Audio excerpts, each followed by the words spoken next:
Queridos irmãos, queridas irmãs, hoje nós estamos celebrando esse segundo domingo depois da Páscoa, que é também chamado o Domingo do Bom Pastor, porque hoje nós escutamos essa passagem do Evangelho de João, capítulo 10, onde nosso Senhor revela para nós que Ele não somente é pastor das ovelhas, mas Ele é o bom pastor. Quer dizer, que Ele tem uma qualidade que faz dele um pastor por excelência.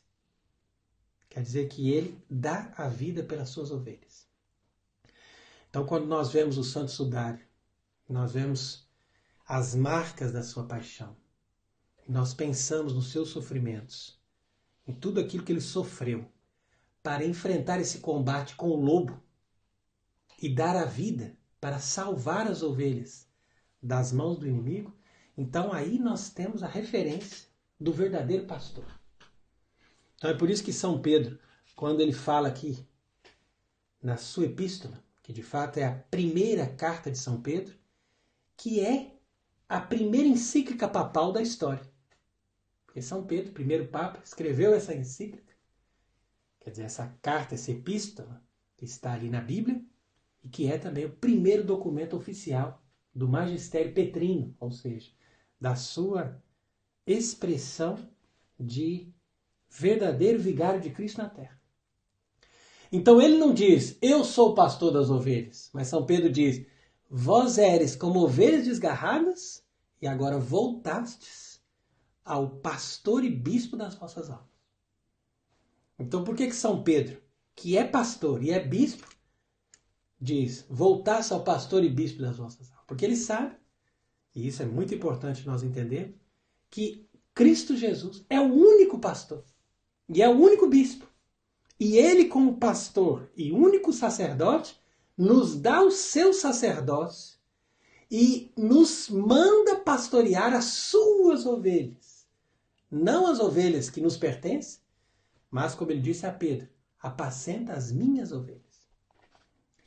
Então, ao contrário do que normalmente nós escutamos por aí, quando nós falamos do Domingo do Bom Pastor, nós não estamos simplesmente fazendo uma meditação do amor de Cristo ou daquilo que Ele sofreu por nós para nos resgatar na cruz, ou da sua redenção, da sua bondade, da sua misericórdia.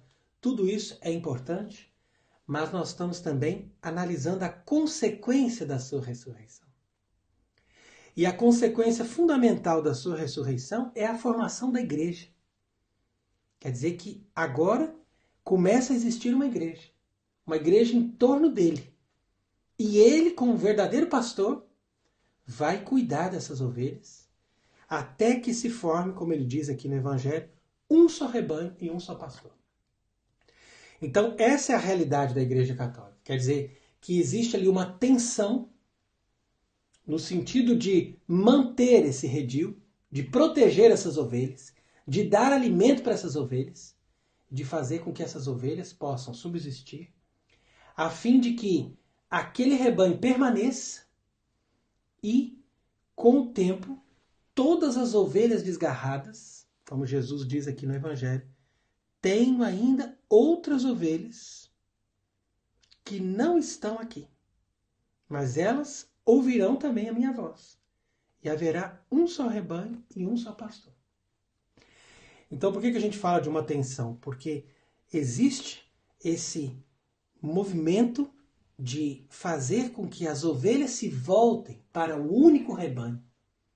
E é isso que é a verdadeira evangelização. Você não pode ter uma evangelização simplesmente falando da bondade, falando da fraternidade, falando da justiça. Não, evangelização é fazer com que as pessoas realmente conscientizem da importância de se voltarem para Cristo e de pertencerem à única Igreja Católica. Porque só assim vai se cumprir aquilo que é o projeto de Deus, de estarem todos nessa perfeita unidade. Porque nós não formamos unidade simplesmente porque somos amigos. Nós formamos unidade porque nós temos a única fé.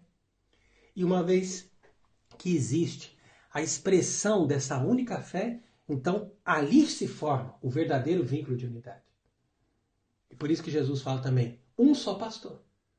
Então é necessário que exista o Papa, porque o Papa é o único pastor, e o Papa, representando Cristo, faz em torno dele a unidade da igreja. Agora, se esse Papa não é pastor e não tem a verdade, aí cai naquilo que nós estávamos explicando nessa conferência que nós fizemos essa semana, quando diz, nessa mesma passagem de João capítulo 10, que aquele que não entra pela porta, mas sobe por outro lado, é ladrão e assaltante. Então Jesus nos deu a regra do discernimento. É simplesmente aplicar a regra do discernimento. Não tem que inventar milhares de elucubrações. Basta você ler o Evangelho e dizer, olha, entrou pela porta? É pastor. Pronto. Como que entra pela porta? Na medida em que a pessoa aceita tudo que os outros fizeram. E segue o que a igreja sempre fez. Agora, não, eu vou fazer diferente? Tá bom, então você é ladrão e assaltante. Então, esse critério de discernimento é necessário. Na medida em que nós vivemos, como eu disse, numa tensão. A tensão existe por quê?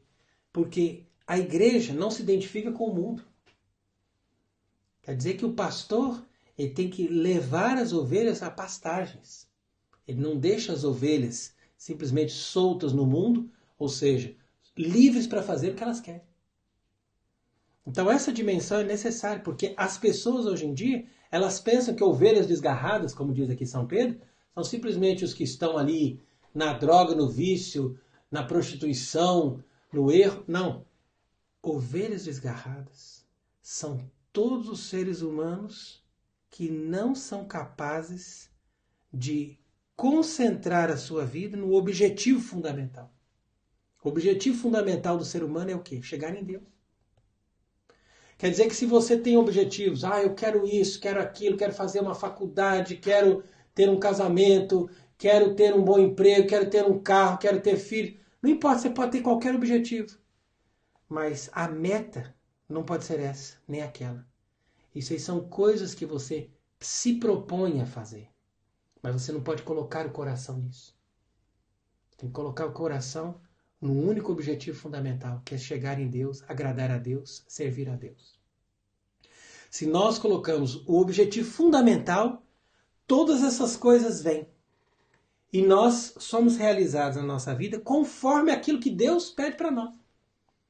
E a partir daí, a pessoa não fica na revolta, nem na tristeza, nem na angústia, nem no medo. Porque ela sabe que ela é uma ovelha que é cuidada por um pastor. É muito diferente de uma ovelha desgarrada que diz, não, eu é que tenho que cuidar de mim mesmo, tenho que encontrar as coisas que eu preciso para eu viver e para eu ser feliz. Isso não é a vida do ser humano. Pelo menos no projeto de Deus, isso é completamente contrário. Então você veja, por exemplo, os jovens adolescentes hoje em dia, eles vivem sempre cara fechada, tristes, respondendo os pais, angústia, perturbação, medo, aflição, medo do futuro, perturbações de todos os níveis, e as pessoas depois querem encontrar uma fuga. Por quê? Porque a vida deles se torna um peso. Na medida em que eles não têm essa programação de dizer, não, eu tenho que voltar-me para Deus. Por isso que a oração é importante. A oração não é só pedir. A oração não é só fazer um pensamento, elevar o pensamento a Deus. Não. A oração é uma programação da mente. Quando você começa a discernir, não, deixa eu ver o que eu tenho que fazer na minha vida, como que eu devo ver isso, como que eu devo ver aquilo, como que eu devo superar esse problema, esse sofrimento, essa humilhação, essa perda. Todas essas coisas são resolvidas na oração. E na oração a pessoa se programa para ela ter um objetivo final, uma meta, dentro da meta fundamental. Porque não pode ser outra. A meta fundamental é isso. É fazer a vontade de Deus. Ou seja, entrar num projeto que esteja totalmente concentrado com aquilo que o pastor da minha alma, aquele que cuida de mim, quer que eu caminhe naquela direção. Então essa é a realidade da Igreja Católica. Nós não somos uma religião de pessoas individualistas, mas nós somos um rebanho de ovelhas que caminha junto, na mesma fé, no mesmo batismo, no mesmo amor, em direção à vida eterna. E quando Jesus fala aqui do mercenário, é muito interessante, porque ele diz, o mercenário que não é pastor, então ele está ali por dinheiro. Ele ganha o dinheiro se ele não tem o dinheiro ali e não está satisfeito. Então, você vive por uma realidade material. Então, Jesus já falou sobre isso, porque ele sabia que seria muito comum na vida da igreja aquelas pessoas que deveriam assumir o cargo de pastor e acabam se tornando mercenários. Ou seja, ele trabalha pelo dinheiro. De tal forma que vem o lobo, ele foge. Porque ele não quer se comprometer, não quer perder. E ele não dá a vida. Então essa que é a diferença. Quando nós temos um verdadeiro sacerdote, um verdadeiro pastor, então esse sacerdote ele se identifica com Cristo, que é o pastor e bispo das nossas almas. Então ele não está ali agindo por ele, mas ele está ali na pessoa de Cristo.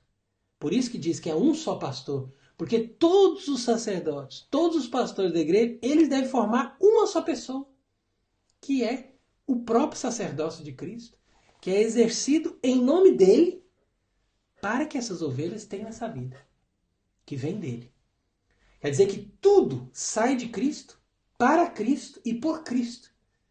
E quem não tem essa lógica, com certeza vai trabalhar pelo dinheiro, pelos interesses. Então, essas pessoas que trabalham pelos interesses, eles são incapazes de defender as ovelhas do lobo.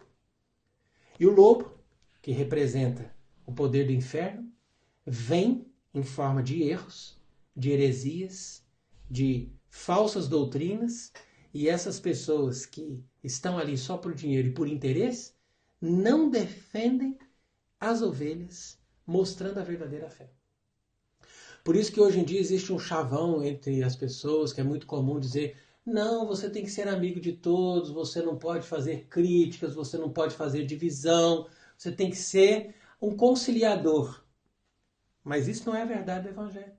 A verdade do Evangelho é que o verdadeiro pastor, como nós vemos muitos exemplos na história, ele defende as ovelhas, e ele briga, e ele critica, e ele denuncia os erros. Por quê? Porque ele tem um bastão na mão para afugentar o lobo.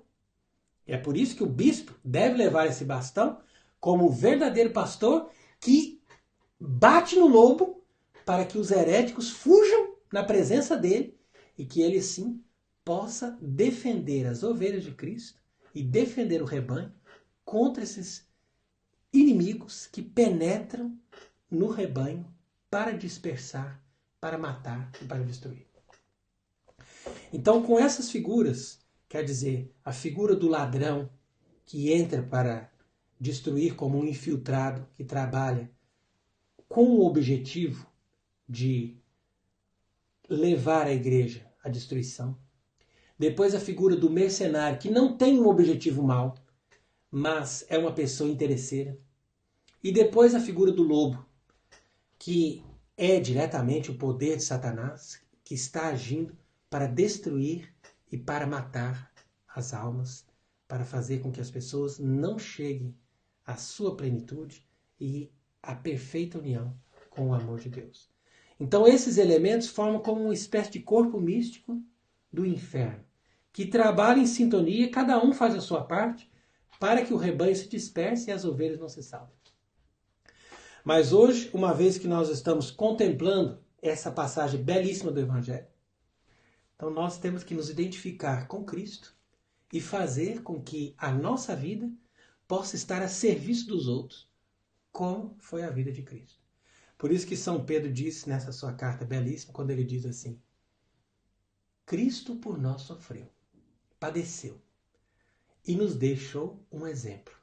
Sigamos, portanto, esse exemplo. Quer dizer que ele foi agredido, foi humilhado, foi maltratado, mas ele não retribuiu a ofensa. Mas ele apresentou a sua causa àquele que julga com justiça. Falou: é Deus que vai me dar a justiça. Não adianta eu querer fazer justiça com a minha própria mão. Nem adianta eu entrar na revolta, no ódio, na vingança. Mas eu vou me entregar, me abandonar ao Pai, para que o Pai faça justiça por mim. E é isso que, de fato, nos traz os sentimentos do verdadeiro Cristo ressuscitado. Quando nós vemos, portanto, o Santo Sudário, e nós vemos a expressão de Jesus, você vê que ele não tem ódio, Ele não tem mágoa, não tem rancor, mas ele está ali, totalmente destruído, flagelado, coroado de espinhos, mas ele tem paz. E por que ele tem paz? Porque ele sabe que ninguém pode matá-lo, ninguém pode destruí-lo, ninguém pode roubar a vida dele. A vida dele pertence a Deus. E Deus dá a vida dele quando ele quer. Assim também, da mesma forma, tudo que nós temos e que nós somos pertence a Deus. Ninguém pode nos destruir, nos matar, nos prejudicar. A única pessoa que realmente nos prejudica somos nós mesmos, quando fazemos a opção de nos afastar do nosso verdadeiro pastor. Portanto, sigamos o exemplo de Cristo, elevemos o nosso coração a Deus com total confiança e proclamemos o nosso amor e o nosso desejo de estarmos sempre com Ele, verdadeiro pastor e bispo das nossas almas, aquele único que dá a vida por nós e que não somente nos salva, mas nos dá a plenitude da sua vida e do seu amor. Que Ele seja bendito para sempre. Amém.